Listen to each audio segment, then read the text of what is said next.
2023 December 3 తారీఖు నాడు అధికారం నుంచి ప్రధాన ప్రతిపక్ష పార్టీ స్టేచర్ ఇచ్చారు. ప్రతిపక్ష పార్టీ స్టేచర్ అది మీ పార్టీకి. 2024 మే జూన్లో పార్లమెంట్ జరిగింది, గుండు సున్నా ఇచ్చిండ్రు, మీ పార్టీని మార్చరీకి పంపించారు. నేనేం తప్పు మాట్లాడిన అధ్యక్ష? ఏమన్నా నేను? ఆనాడు మీరు అధికారంలో ఉన్నారు, స్టేచర్ ఉండే, తర్వాత ప్రతిపక్షం స్టేచర్ పడిపోయింది, ఆ తర్వాత గుండు సున్నా వచ్చి 8 డిపాజిట్లు పోయినాక మార్చరీలకు పోయిందని అన్న అధ్యక్ష. నేనేమన్నా అధ్యక్ష? అందులో తప్పేముంది అధ్యక్ష? బీఆర్ఎస్ ఈరోజు మార్చరీలో ఉందని నేను చెప్పిన అధ్యక్ష. దాన్ని ఒక వ్యక్తిని అన్నట్టుగానో, పెద్ద ఆయన్ని చంద్రశేఖరరావు గారు నేను అన్నట్టుగా హరీష్ రావు గారు, కేటీఆర్ గారు చిత్రీకరిస్తున్నారు అధ్యక్ష. అంత కుత్సిత స్వభావం నాకు లేదు అధ్యక్ష. చంద్రశేఖరరావు గారి దగ్గర ఉన్న కుర్చీని 4 కోట్ల తెలంగాణ ప్రజలు గుంజుకొని నన్ను తెచ్చి ఇక్కడ కూర్చోబెట్టారు అధ్యక్ష. ఇంకేముంది అధ్యక్ష చంద్రశేఖరరావు గారి దగ్గర నేను తీసుకోవడానికి? వారి దగ్గర ఉన్నది ప్రధాన ప్రతిపక్ష హోదా. ఆ ప్రధాన ప్రతిపక్ష హోదా ఎవరికి కావాలి అధ్యక్ష? అయితే హరీష్ రావు గారు కావాలి, లేకపోతే కేటీఆర్ కావాలి. అయితే గీతే ఏదైనా కోరుకుంటే జరగరాంది ఏదైనా జరిగితే వాళ్ళిద్దరు ఆ కుర్చీ కోసం పోటీ పడతారు. కానీ నేను ఇక్కడి నుంచి అక్కడికి పోను కదా అధ్యక్ష. నేనెందుకు కోరుకుంటా అధ్యక్ష? ఇది సింపుల్ లాజిక్ కదా అధ్యక్ష.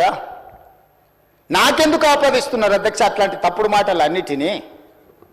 నేను అట్లా కోరుకుంటలేను అధ్యక్ష.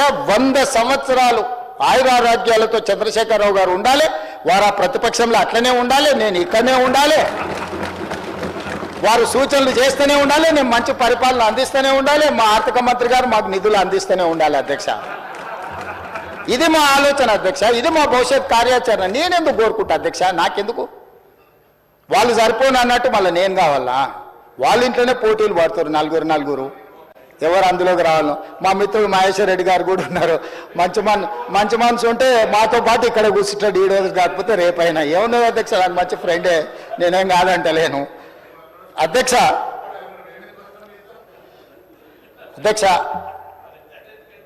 10 సంవత్సరాల వాళ్ళ పరిపాలనలో ఈ తెలంగాణ రైతాంగానికి జరిగిన సంక్షేమం కానీ, అభివృద్ధి కానీ, చేసిన రుణమాఫీ కానీ, లేకపోతే కొనుగోలు చేసిన వడ్లు కానీ, కందులు కానీ, పత్తి కానీ, మిర్చి కానీ, పసుపు కానీ, సోయాబీన్ కానీ, ఏ పంటల గురించి అయినా, పండించిన పంటల గురించి, లేకపోతే కొనుగోలు చేసిన పంటల గురించి, లేకపోతే విధానపరమైన నిర్ణయాలు అగ్రికల్చర్ పాలసీ గురించి కానీ, ఎనర్జీ పాలసీ గురించి కానీ, ఇంకేదైనా పాలసీ గురించి కానీ, రైతుల గురించి ఎప్పుడైనా మేము చర్చకు సిద్ధంగా ఉన్నాము. చంద్రశేఖరరావు గారిని తారీఖు చెప్పమని నేను మా సంబంధిత శాఖ మంత్రులను రిక్వెస్ట్ చేస్తా, తమరిని కూడా నేను రిక్వెస్ట్ చేస్తున్నా.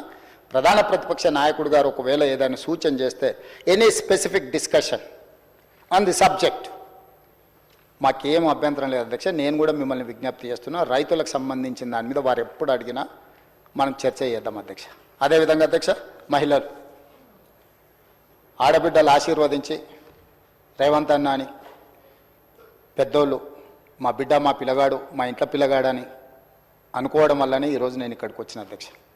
ఆడబిడ్డల ఆశీర్వాదం లేకుండా ఈరోజు నేను ఇక్కడ లేను, మా ప్రభుత్వం లేదు. కాంగ్రెస్ పార్టీ మీకు తెలుసు, ఈ దేశానికి ఉక్కు మహిళగా ప్రధానమంత్రి శ్రీమతి ఇందిరాగాంధీని కాంగ్రెస్ పార్టీ చేసింది. ఈ దేశానికి రాష్ట్రపతిగా ప్రతిభా పాటిల్ని కాంగ్రెస్ పార్టీ చేసింది. లోక్సభ స్పీకర్గా మీరా కుమారి బాబు జగజ్జీవన్ రామ్ గారి కుమార్తె, తెలంగాణ రాష్ట్రాన్ని స్పీకర్గా, తెలంగాణ రాష్ట్రాన్ని ఇచ్చిన మహిళ స్పీకర్గా కాంగ్రెస్ పార్టీ చేసింది. శ్రీమతి సోనియా గాంధీ గారు యూపీఏ చైర్పర్సన్గా తెలంగాణ రాష్ట్రాన్ని ఇచ్చిండ్రు. వారు సుదీర్ఘకాలం కాంగ్రెస్ పార్టీ అధ్యక్షురాలుగా పనిచేసిండ్రు.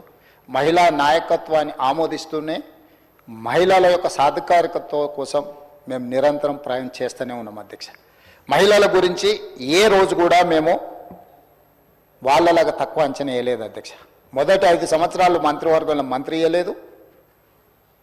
మహిళల పట్ల వాళ్ళకున్న గౌరవం ఆ ఒక్క ఉదాహరణ చాలా అధ్యక్ష. అందుకే కాంగ్రెస్ పార్టీ అధికారంలోకి వచ్చిన మరుక్షణం 7 తారీఖు నాడు మేము బాధ్యత తీసుకుంటే 9 తారీఖు నాడు ఇదే శాసనసభ ప్రాంగణంలో ఆలస్యం చేయొద్దన్న ఆలోచనతోటి మహాలక్ష్మి పథకం ద్వారా ఆర్టీసీలో రాష్ట్ర నలుమూలలు ఎక్కడికైనా